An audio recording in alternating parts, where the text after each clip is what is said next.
"Let's just be friends," she said after 2 years together. I agreed, then started dating her best friend. Now she finally gets what friends really means. That statement alone should tell you everything about how this story ends, but let me take you through the journey of how someone can completely misunderstand what friendship actually means. Looking back, I should have seen the red flags waving like surrender banners, but when you're 29 and think you've found someone worth building a future with, you tend to ignore the obvious warning signs screaming at you from every direction. I'm Nathan, cybersecurity specialist in Austin, making $98,000 annually doing what I actually love, protecting companies from digital threats and building secure systems that keep hackers awake at night. Nothing glamorous, but it's stable work that pays well enough for me to own a modest 3-bedroom house I bought for $285,000 in a decent neighborhood where I can actually park my car without worrying about it disappearing overnight. I'm the kind of guy who reads security briefings for fun, keeps detailed budgets in color-coded spreadsheets, and genuinely enjoys the puzzle-solving aspect of my work. My idea of excitement is discovering a new vulnerability before it becomes someone else's nightmare, and I'm perfectly fine with that level of predictability in my professional life. Zoe was everything I wasn't: spontaneous, social, perpetually optimistic about opportunities that existed mainly in her imagination.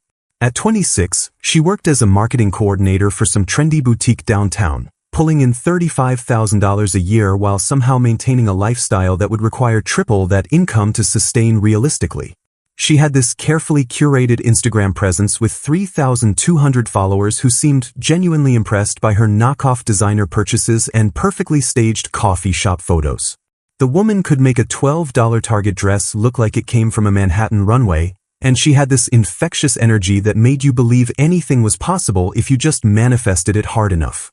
We'd been together 18 months when she moved in, and for 10 months she'd been paying $450 monthly toward what she called household expenses, while I covered the $2,100 mortgage, utilities, groceries, and basically every other cost associated with adult existence. She contributed the same amount most people spend on their monthly coffee budget toward living in a house that provided her with a private bedroom, full kitchen access, high-speed internet, premium cable package, and a backyard perfect for the Instagram content she was constantly creating. I told myself it was temporary, that she was working toward bigger things, that supporting someone you care about is what decent partners do for each other.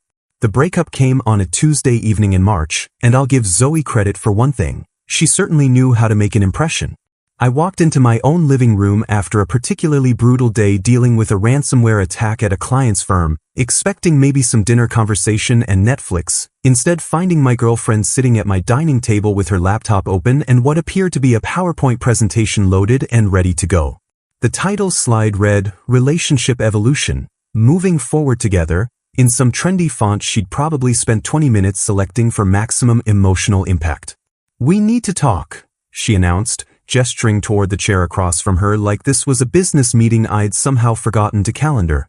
"I've been doing a lot of thinking about us, about where we're heading, and I think it's time we evolved our relationship dynamic into something more mature and sustainable." I sat down, genuinely confused about whether this was some kind of elaborate joke or if my girlfriend had actually created a presentation to break up with me. Evolved our relationship dynamic?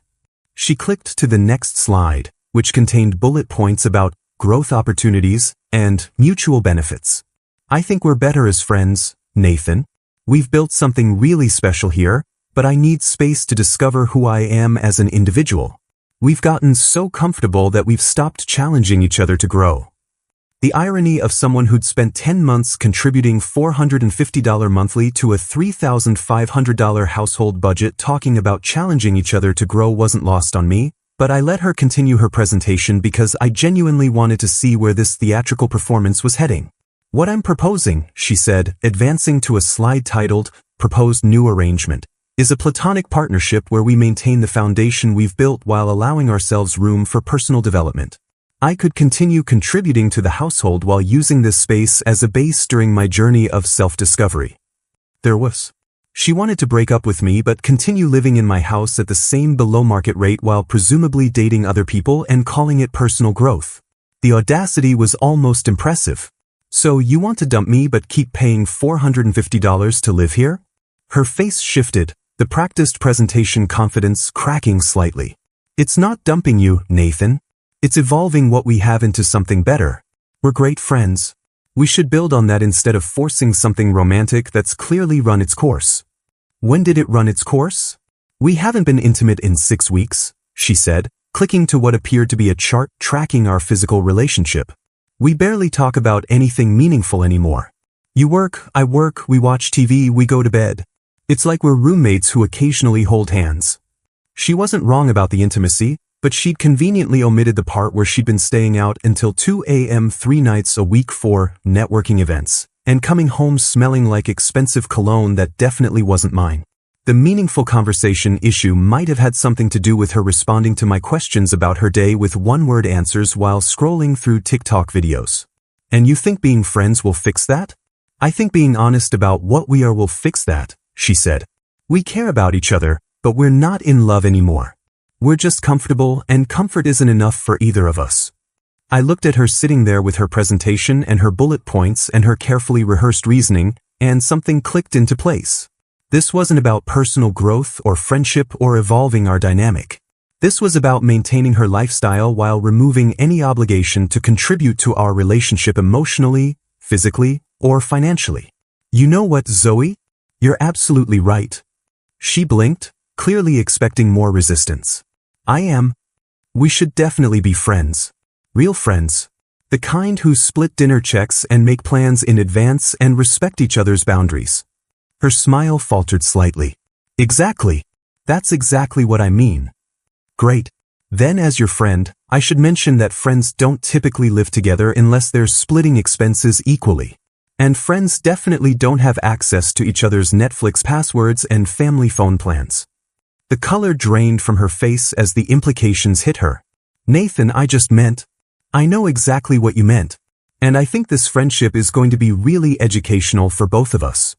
She tried to backtrack, suggesting maybe we could transition slowly, but I was already mentally calculating how much money I'd save without subsidizing her lifestyle.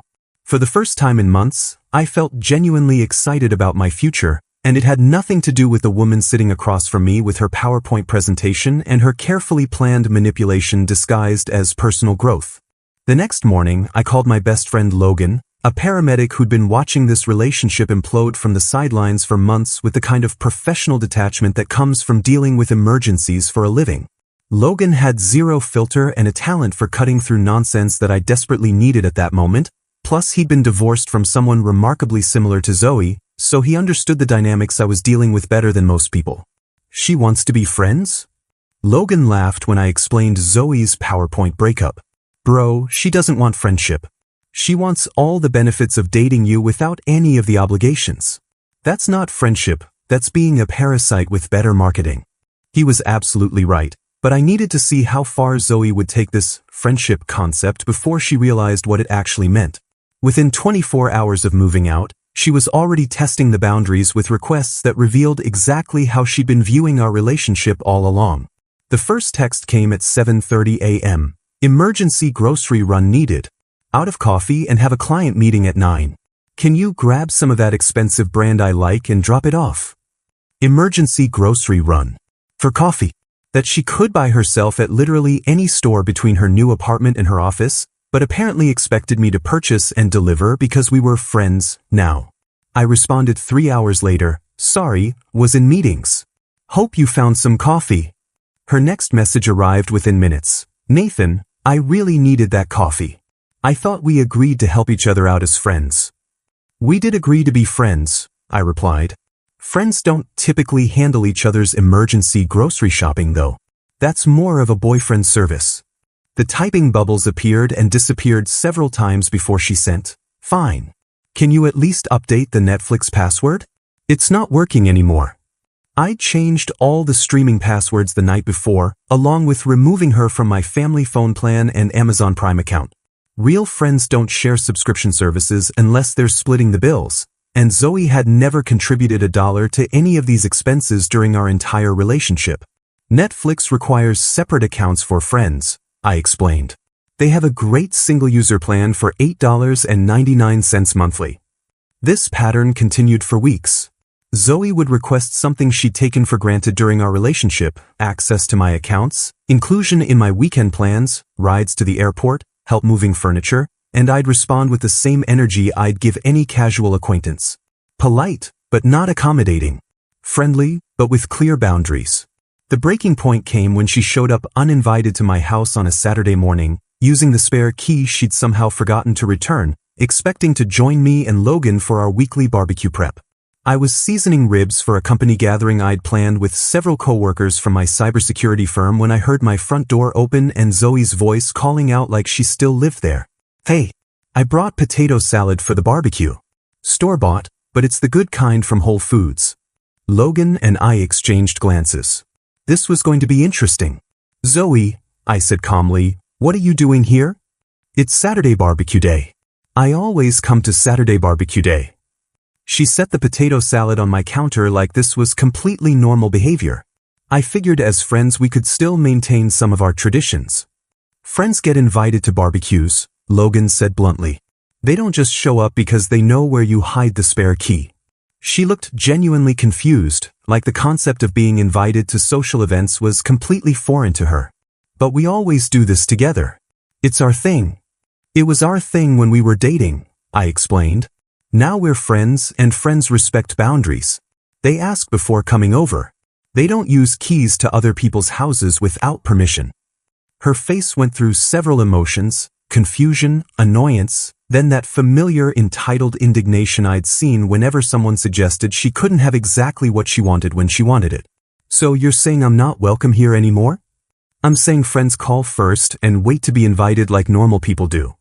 She stood there holding her store-bought potato salad, probably realizing for the first time that breaking up with someone actually meant losing access to their life, their space, and their social gatherings. The barbecue wasn't just about food, it was about the community I'd built, the relationships I'd maintained, the social life she'd enjoyed without contributing anything meaningful to it. "This is ridiculous, Nathan. We're adults. We can maintain a friendship without all these petty rules." Logan stepped forward, his paramedic training probably kicking in as he recognized someone in denial about reality. "Lady, you literally quit your relationship and now you're mad he's not giving you the same benefits package. That's like quitting your job and still showing up expecting paychecks." The analogy hit perfectly. Zoe's face flushed as she processed what Logan had said, finally understanding that friendship meant something completely different from what she'd imagined. "Fine," she said, grabbing her potato salad. "I can see where I stand now. Thanks for making this so clear." She stormed out, slamming my front door hard enough to rattle the windows, leaving behind the spare key she'd finally remembered to return in her dramatic exit. Logan shook his head, grinning. That woman really thought she could have her cake and eat it too. How long do you think before she realizes what she actually gave up? "Give it another few weeks," I said, watching through the window as Zoe sat in her car, probably trying to process what had just happened. Real friendship is about to get very educational for her. Logan was right about the timeline, but even he underestimated how spectacularly Zoe would misunderstand the concept of boundaries. Despite returning her spare key in that dramatic exit, she somehow convinced herself that our friendship still entitled her to special access to my life, my space, and my social gatherings. The violations started small but escalated quickly into territory that would have been inappropriate even when we were dating. The first incident happened during my company's quarterly barbecue, an event I'd been hosting for my cybersecurity team for 2 years. These gatherings were important for team morale and relationship building with colleagues I genuinely respected and enjoyed working with. I'd spent the morning preparing my famous dry-rubbed brisket and setting up the backyard, expecting 12 coworkers and their partners for an afternoon of good food and better conversation about everything except network security and threat assessments. Around 2 p.m., just as people were arriving and I was explaining my smoking technique to a new hire, Zoe appeared in my backyard like she'd materialized from thin air. She was wearing a sundress I'd never seen before and carrying a bottle of wine, acting like she belonged there despite having no invitation, no prior communication, and no legitimate reason to be anywhere near my property. "Hey everyone. Sorry I'm late. Traffic was absolutely insane coming from downtown." She announced this to my confused coworkers while walking directly to my outdoor speaker system and connecting her phone to change the music I'd carefully selected for the gathering. My colleague Marcus, a senior analyst who'd met Zoe several times during our relationship, looked at me with obvious confusion. Didn't you guys break up? We did, I said, loud enough for Zoe to hear.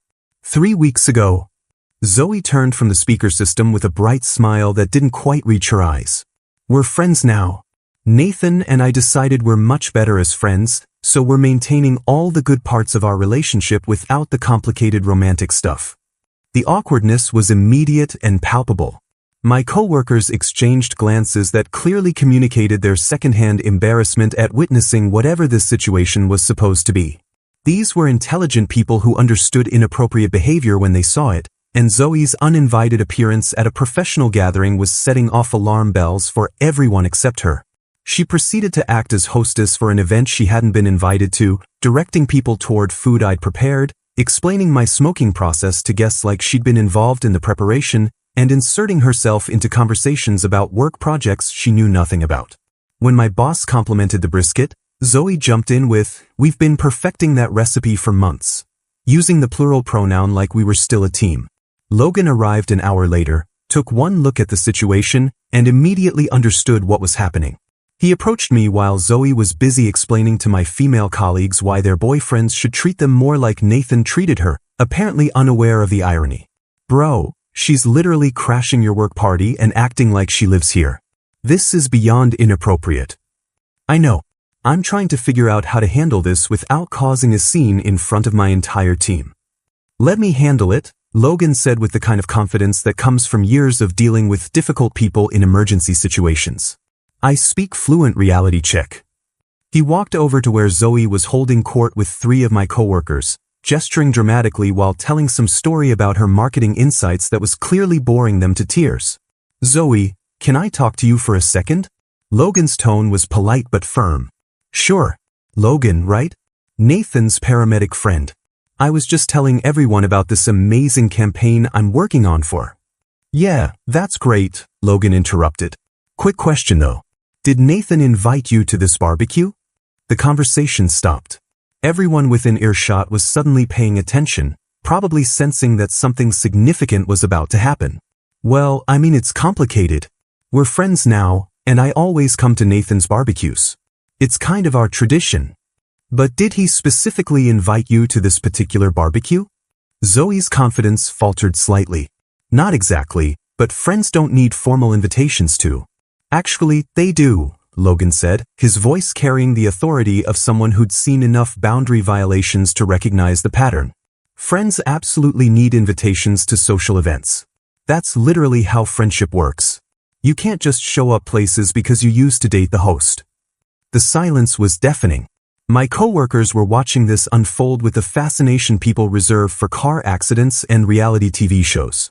Zoe's face went through several expressions: confusion, embarrassment, then mounting anger as she realized everyone was staring at her. I don't think this is your business, Logan.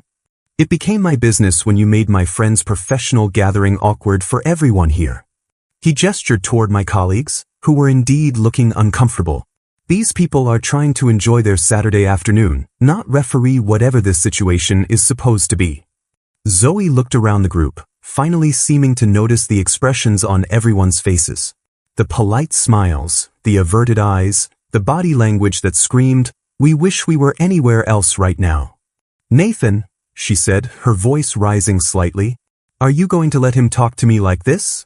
This was the moment I'd been dreading and anticipating in equal measure. My response would set the tone for every future interaction we had, and I could feel my entire team waiting to see how I'd handle someone who was clearly crossing major boundaries. Logan's right, Zoe. Friends get invited to parties. They don't just show up and take over. Her face went red. Take over? I brought wine. I'm being social. I thought this was what you wanted. What I want is for you to respect basic social boundaries, I said calmly. This is a work gathering that you weren't invited to. Showing up uninvited and acting like co-host is inappropriate. The meltdown was swift and spectacular. This is unbelievable. You're being cruel and petty, and frankly, it's embarrassing. I thought we were mature enough to maintain a friendship, but apparently you're too insecure to handle having me around your precious coworkers. She grabbed her purse and the wine bottle she'd brought, stopping at the gate to deliver her parting shot. Maybe when you grow up and learn how to treat people with basic human decency, we can try this friendship thing again. The gate slammed behind her, leaving my backyard full of cybersecurity professionals who just witnessed the most dramatic exit since someone's last security clearance got revoked. Marcus broke the silence first. Well, that was definitely something. Anyone want another beer? I asked, and suddenly everyone was talking and laughing again, the tension evaporating as people realized the entertainment was over and they could get back to enjoying good food and normal conversation. Later, as people were leaving, my boss pulled me aside. For what it's worth, you handled that really well. Clear boundaries, professional response. That couldn't have been easy. After everyone left, Logan and I were cleaning up when he started laughing. Dude, did you see her face when I asked if she'd been invited? It was like the concept of needing an invitation had never occurred to her. She genuinely thought breaking up with me meant we just continue doing everything the same way, minus the commitment and intimacy. Classic have your cake and eat it too mentality, Logan said, loading plates into the dishwasher. But hey, at least your coworkers got some free entertainment with their brisket. The real plot twist came 3 days later when Emma knocked on my front door. Emma Rodriguez was Zoe's former best friend and roommate, a pediatric nurse at Austin Children's Hospital who I'd met several times during our relationship but never really talked to beyond polite small talk. She was standing on my porch at 7 p.m. on a Wednesday holding a bottle of wine and wearing scrubs, looking like she'd come straight from a 12-hour shift dealing with sick kids and exhausted parents. Nathan, I'm sorry to bother you, but I need to talk to someone about what happened at your barbecue. I heard about Zoe's little performance from Marcus. He's dating my cousin Amy, and I think there are some things you should know about your ex-girlfriend. I invited her in, genuinely curious about what Zoe's best friend could possibly want to discuss that required showing up at my house unannounced. Emma had always seemed like the stable, rational counterpoint to Zoe's chaos, someone who worked demanding 12-hour shifts, saving children's lives while Zoe complained about having to show houses to people she considered beneath her income bracket. I should start by saying that Zoe and I aren't friends anymore, Emma said, settling onto my couch with the exhausted posture of someone who'd spent the day dealing with medical emergencies. Haven't been for about 2 weeks now, actually. Right around the time she moved in with me and I discovered what she's really like as a roommate. This was news to me. Zoe had mentioned staying with Emma temporarily, but I'd assumed it was a normal friend-helping-friend situation, not something that had exploded into ended friendship. What happened? Emma laughed, but there was no humor in it. What didn't happen? She moved into my apartment with 6 suitcases and immediately took over like she owned the place. Never cleaned anything, used all my expensive skincare products without asking, brought random guys home from dating apps after my exhausting shifts when I just wanted to sleep. But the real kicker was the money situation. Money situation? She promised to pay $650 monthly for rent and utilities. Half of everything, since we were splitting the space equally. Seemed fair, right? Except in 3 weeks, she paid exactly $0 while complaining constantly about how expensive everything is and how hard it is to budget on her salary. The pattern was familiar. Zoe had perfected the art of making financial commitments she had no intention of keeping while making her inability to pay seem like everyone else's problem to solve. When I finally confronted her about the money, she had the nerve to tell me that $650 was unrealistic for someone in her income bracket, and that I should be more understanding about her financial situation. This from someone who spent $200 on brunch last weekend and posted about it on Instagram like it was a normal Tuesday expense. Emma pulled out her phone and showed me screenshots of Zoe's recent social media posts. Expensive restaurants, new clothes, spa treatments, all captioned with inspirational quotes about treating yourself and knowing your worth. Meanwhile, she was stiffing her best friend on basic living expenses. But here's the part that really got to me, Emma continued. She spent those 3 weeks talking about you constantly. And Nathan, she was not saying nice things. My stomach dropped. What kind of things? According to Zoe, you were controlling and cheap. She said you manipulated her with money, made her feel guilty for having normal expenses, and basically trapped her in a relationship where she couldn't be herself. She painted this picture of you as this possessive guy who monitored her spending and made her account for every dollar. The accusations were so far from reality that I almost laughed. I'd never questioned Zoe's spending, never asked her to account for anything, never tried to control her finances. If anything, I'd been too hands-off, too willing to cover her expenses without discussion. She also had some interesting things to say about me, Emma added. Apparently, I'm unambitious and stuck in a dead-end job because I chose nursing over something more glamorous. She actually said I was wasting my potential by working with sick kids instead of finding a career that could get me the lifestyle I deserve. I stared at Emma, this woman who literally saved children's lives for a living, being criticized by someone whose biggest professional achievement was taking Instagram photos of overpriced houses. Emma, that's insane. You're a pediatric nurse.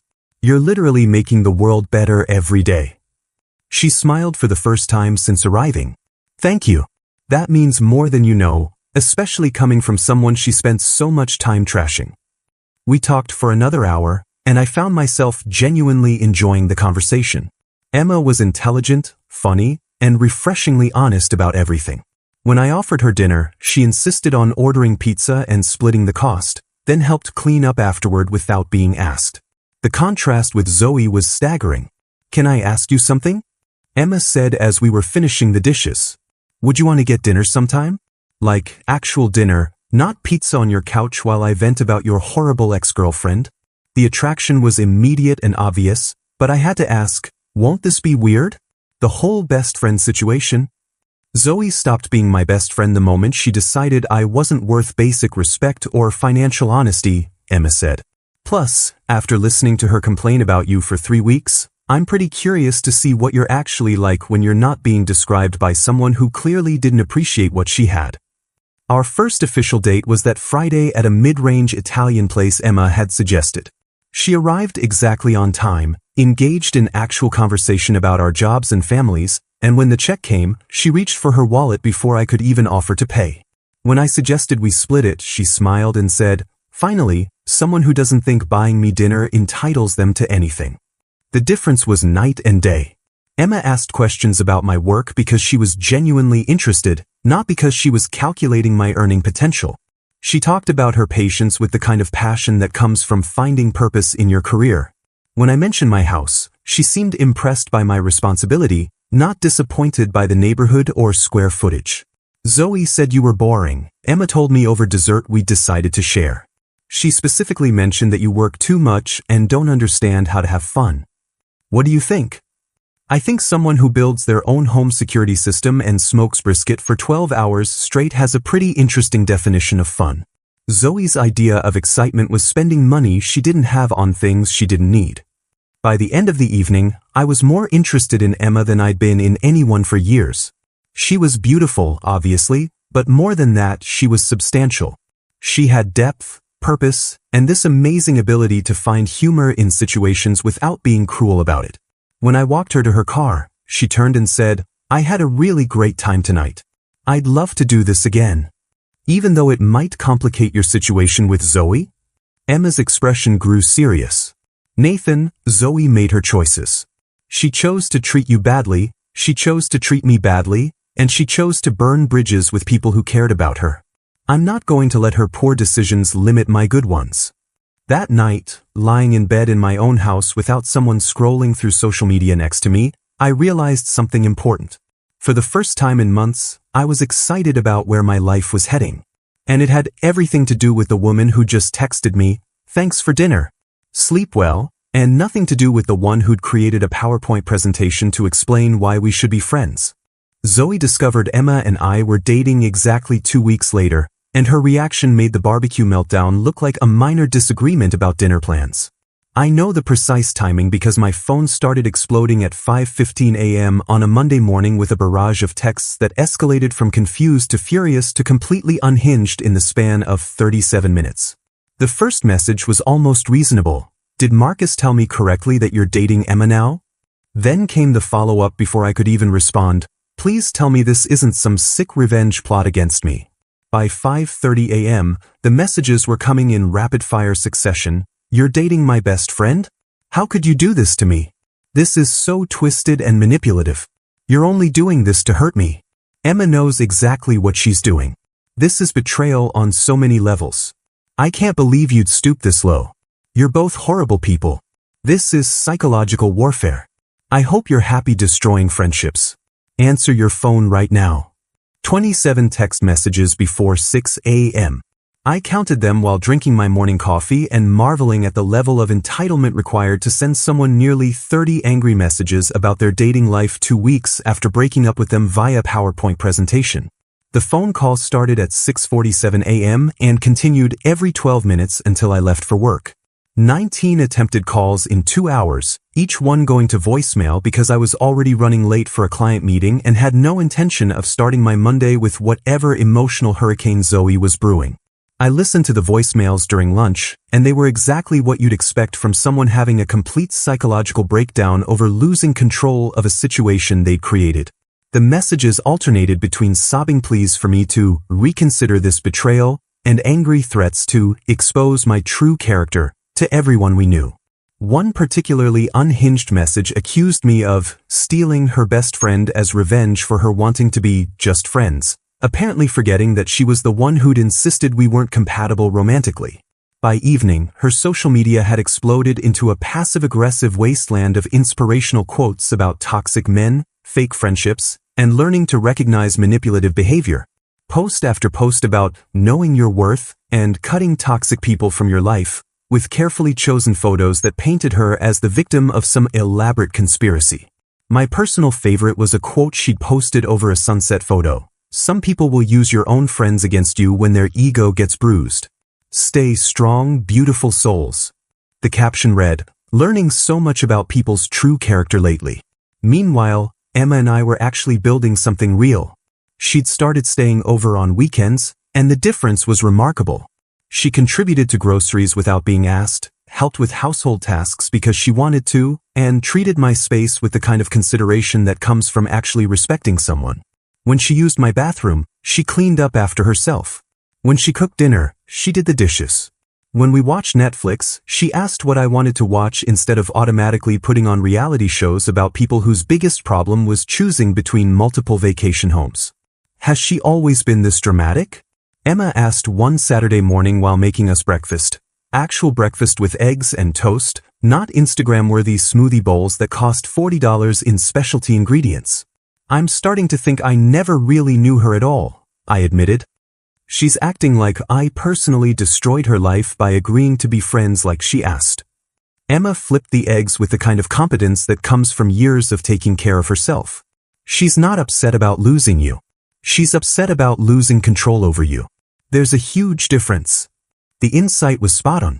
Zoe wasn't heartbroken about our relationship ending. She was furious that her carefully constructed arrangement had collapsed and I wasn't playing my assigned role as the grateful ex-boyfriend who remained available for emotional and financial support.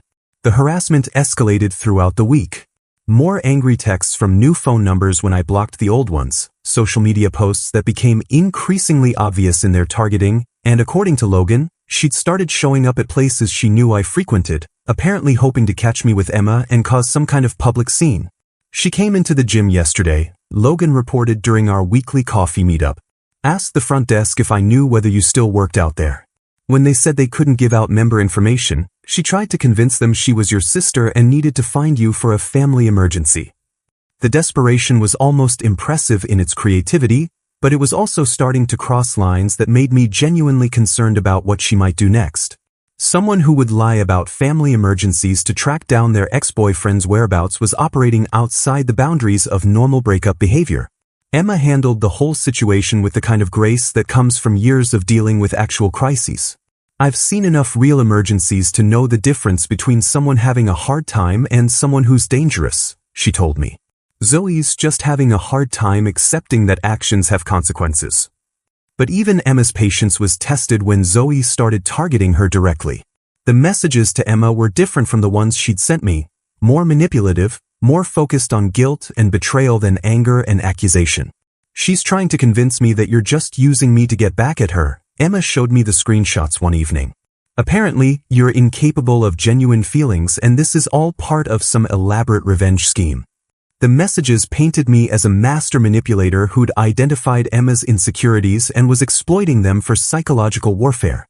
According to Zoe, I was targeting Emma specifically because I knew it would hurt her the most, and Emma was too naive to see through my calculated emotional manipulation. Do you think there's any truth to that? Emma asked, though her tone suggested she already knew the answer. If I were planning psychological warfare against Zoe, I said, I probably would have started by not covering her rent for 10 months while she called me her financial safety net. Emma laughed but then grew serious. She really did a number on your self-esteem, didn't she? The way you second-guess yourself, like you can't trust your own motivations or feelings. She was right. Living with someone who constantly questioned your character and painted your kindness as manipulation had a way of making you doubt everything about yourself. But being with Emma was helping me remember who I actually was underneath all the gaslighting and emotional confusion. I'm happy with you because you're wonderful, I told her. Not because I'm trying to hurt someone else. Zoe just can't accept that the world doesn't revolve around her drama. That night, Emma stayed over again, and as we fell asleep in my own bed in my own house with someone who actually wanted to be there, I realized that Zoe's meltdown was actually the best thing that could have happened. Her reaction to losing control was revealing exactly why she'd never deserved it in the first place. The financial collapse that followed was swift, brutal, and entirely predictable. Without my subsidies propping up her lifestyle, Zoe's $35,000 salary proved spectacularly insufficient for someone accustomed to living like she made triple that amount. The Instagram posts that had once showcased expensive dinners and designer purchases gradually shifted to vague motivational quotes about temporary setbacks and building character through adversity, which was influencer speak for, my life is falling apart but I'm pretending it's intentional. Logan was the first to report actual sightings of the financial carnage. Dude, I saw Zoe at Target yesterday buying ramen noodles and generic shampoo, he texted with obvious glee. She was using coupons and checking prices on everything. It was like watching someone discover that money is finite. The eviction from Emma's apartment had been the first domino to fall. After 3 weeks of promises about upcoming commission checks and temporary cash flow issues, Emma had finally given Zoe an ultimatum: pay the $650 in back rent and utilities, or find somewhere else to live. Zoe chose the dramatic exit, accusing Emma of being unsupportive during a difficult transition period and claiming that real friends don't put money before relationships. She actually told me I was being materialistic, Emma reported with genuine amazement. A woman who spent $200 on a single brunch called me materialistic for wanting her to pay her share of the electric bill. With Emma no longer an option, Zoe had briefly attempted to move in with other friends, but apparently her reputation as a financial liability had preceded her. The social media posts during this period became increasingly desperate, thinly veiled requests for help disguised as inspirational content about temporary challenges and learning who your real friends are. Then came the sugar daddy phase, which Logan discovered through his network of bartender friends who kept track of dating app disasters like professional anthropologists studying human behavior. Zoe had apparently signed up for one of those arrangements-focused dating sites and connected with a 52-year-old married businessman who was willing to fund her lifestyle in exchange for company and discretion. Her Instagram briefly exploded back to life with photos of expensive restaurants and designer shopping bags, captioned with inspirational quotes about finally finding a real man who knows how to treat a woman and upgrading your standards until you find someone who matches your energy. The not-so-subtle digs at me were obvious to anyone who'd followed our relationship timeline. She's really going all in on this narrative that you were the problem, Emma observed, scrolling through Zoe's posts. According to her social media, she's living her best life with someone who appreciates her properly. The arrangement lasted exactly 3 weeks before the businessman's wife discovered the affair through credit card statements showing expensive dinners and shopping trips that definitely weren't business expenses. The explosion was swift and comprehensive. Apparently the wife had hired a private investigator who'd compiled detailed evidence of the affair, complete with photos and financial records. Zoe's social media went dark overnight. The expensive dinner posts disappeared, the inspirational quotes about real men vanished, and her entire online presence shifted to radio silence punctuated by occasional vague posts about learning experiences and toxic situations. Logan got the full story through his girlfriend Sarah, who worked at a sports bar downtown where Zoe had apparently taken a job waiting tables. She's working at Buffalo Junction now, Logan reported with obvious satisfaction. Wearing the required uniform and everything. Sarah says she looks absolutely miserable. The mental image of Zoe in a generic sports bar uniform, serving buffalo wings to customers who probably tipped in singles, was almost too perfect to believe. This was someone who'd spent our entire relationship complaining about having to show houses under $750,000 because it was beneath her professional standards. But the real kicker came when Emma ran into Zoe's mom at the grocery store. Mrs. Rodriguez mentioned that Zoe had moved back home, Emma told me after the encounter. Apparently it's not going well. Her mom kept asking how someone with a college degree and a good job could end up in such a financial mess. The answer, of course, was that Zoe had never learned to live within her means because she'd always found someone else to cover the difference. First her parents during college, then a series of boyfriends who'd enabled her lifestyle, then me for 18 months, then briefly the businessman who'd turned out to have more complications than anticipated. Her mom seemed genuinely confused about how Zoe had gotten so deep into debt, Emma continued.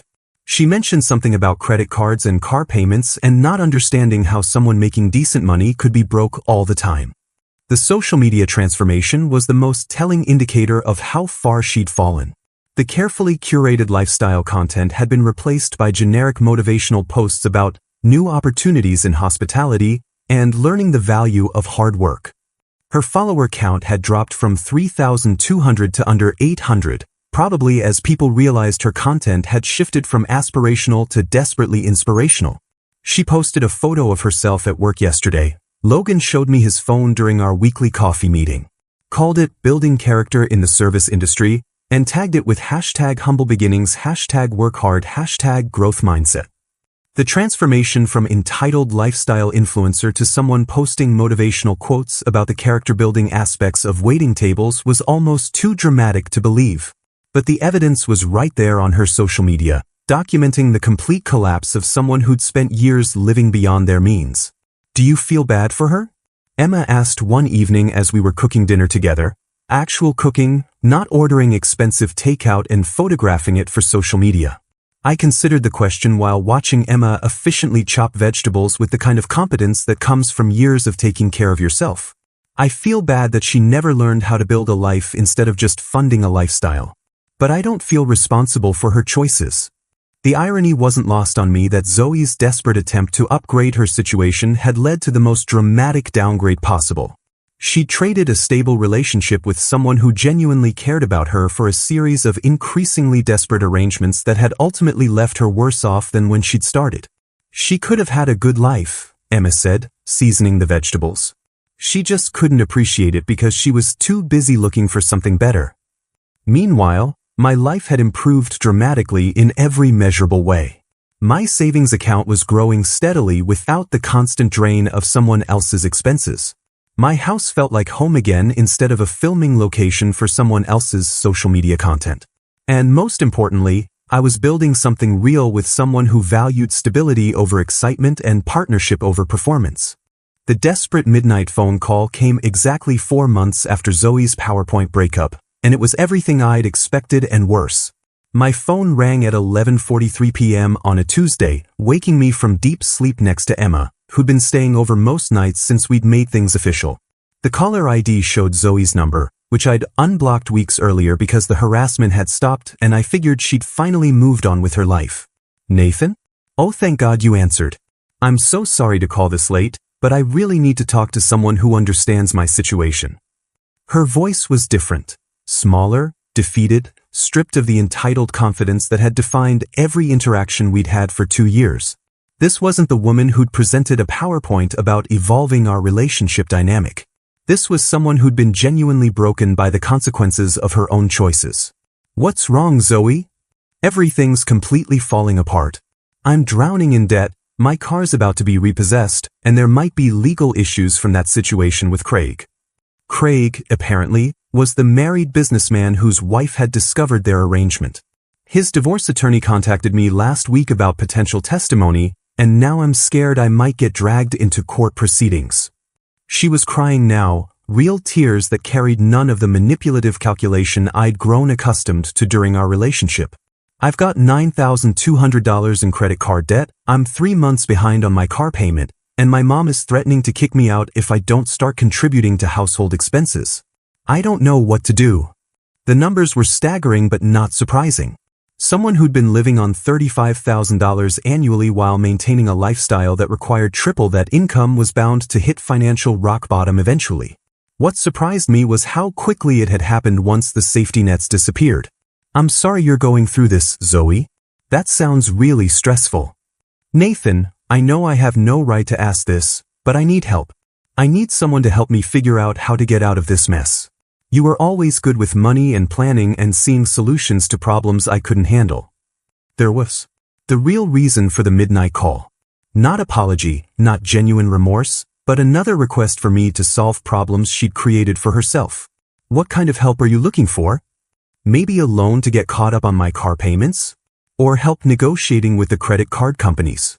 You know how to talk to financial people in ways I don't understand. I'll pay you back as soon as I get stabilized. The familiar pattern was emerging even in crisis mode. Zoe's solution to financial irresponsibility was finding someone else to provide financial rescue, then making vague promises about future repayment that would never materialize. Zoe, I'm not going to loan you money. The silence stretched for nearly a minute before she responded, her voice shifting from desperate to manipulative with practiced ease. Friends help each other, Nathan. I thought we'd moved past all the pettiness and could be there for each other when things got difficult. We did agree to be friends, I said calmly. Remember? You said friends don't need the complicated romantic stuff, just the good parts of caring about each other. Exactly. So you understand why I'm calling. I understand perfectly. You want me to provide financial support without any relationship commitment or obligation on your part. But that's not friendship, Zoe. That's what we had before, and you specifically said you didn't want that anymore. Her breathing became irregular, the kind of hyperventilation that comes from realizing your manipulation isn't working and you're out of backup plans. I made a mistake, okay? I was wrong about us. I was wrong about what I wanted. I realize now that what we had was special, and I threw it away because I was confused and scared and stupid. What we had was you calling me your financial safety net while planning to quit your job after we got married so you could focus on lifestyle blogging. I never said that. You literally said exactly that. Those were your exact words during your PowerPoint presentation about evolving our relationship dynamic. The silence this time was different. The silence of someone caught in their own contradictions with no way to rewrite history. Nathan, please. I'm begging you. I know I hurt you, but I'm desperate here. I'll do anything to make this right between us. You'll do anything except take responsibility for your choices or learn to live within your means. That's not fair. I'm trying to fix my life. By asking me to subsidize it again. That's not fixing your life, Zoe. That's finding another person to enable your lifestyle while you avoid dealing with reality. The conversation devolved from there into familiar territory, tears, accusations of cruelty, promises to change, threats about what she might do if I didn't help her. But underneath all the emotional manipulation was the same fundamental problem. Zoe had never learned to solve her own problems because there'd always been someone willing to solve them for her. You know what's really sad about this call? I said finally. You still don't understand why we broke up. You think it was about money or commitment or compatibility. But it was actually about respect. You never respected me enough to see me as anything more than a resource to be exploited. That's not true. I loved you. You loved what I provided. There's a huge difference. I hung up and turned to Emma, who'd been awake for the entire conversation, listening with the kind of professional composure that comes from years of dealing with crisis situations. How much of that did you hear? All of it. She really doesn't get it, does she? The next morning brought a text from Zoe that revealed exactly how little she'd learned from our conversation. I can't believe you're being this cruel when I'm at my lowest point. I guess I know where I stand now. Don't expect me to be understanding when Emma realizes what kind of person you really are. Emma read the message over coffee and shook her head. Even when she's desperate, she's still trying to manipulate. It's almost impressive. That afternoon, Logan called with news that put the final punctuation mark on Zoe's attempt to rebuild her life through other people's resources. Remember that married businessman situation?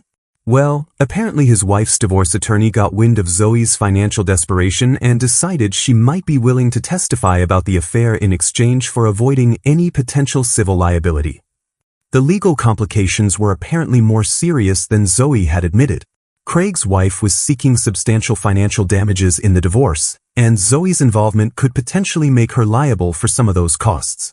The threat was enough to force Zoe into paying a $4,100 settlement to Craig's wife in exchange for a non-disclosure agreement that effectively ended any possibility of her discussing the situation publicly. $4,100, Logan repeated with obvious satisfaction. That's probably every dollar she had left, plus whatever she could borrow from her parents. The settlement also came with social media restrictions that explained Zoe's sudden online silence. She was contractually prohibited from posting anything that could be construed as discussing her relationship with Craig, which effectively meant she couldn't explain her financial situation or ask for help without risking violation of the NDA. So she's broke, living with her parents, working at a sports bar, and legally prohibited from using social media to crowdfund her way out of debt, Emma summarized. It's like she created the perfect storm of consequences for herself. 6 months later, Emma and I moved in together officially, combining our lives in ways that actually made sense for two adults who respected each other's autonomy and contributions. She kept her apartment as a backup plan, not because she didn't trust me, but because she'd learned from watching Zoe's situation that financial independence was too important to sacrifice for anyone. I love what we're building together, she told me one evening as we planned our first joint vacation, a trip we were splitting equally and budgeting responsibly for. But I never want to be in a position where I need someone else to solve my problems. That's the difference between someone who wants partnership and someone who wants provision. Emma enhanced my life while maintaining her own. Zoe had tried to replace her life with mine, then couldn't understand why that arrangement eventually collapsed under its own unsustainability. The last I heard about Zoe came through Logan's bartender network. She'd apparently moved to a different city, started over somewhere that didn't know her history, and was working in retail while living with roommates who actually expected her to pay her share of expenses. Whether she'd learned anything from the experience was anyone's guess, but at least she was finally living within her means, probably for the first time in her adult life. Meanwhile, Emma and I were building the kind of relationship Zoe could have had if she'd ever understood the difference between loving someone and using them. Real partnership, mutual respect, shared goals, and the kind of financial honesty that makes planning a future possible instead of just funding a lifestyle that looks good on social media. Sometimes people don't realize what they're throwing away until it's gone. But by then, the person they threw away has usually found someone who actually deserves them.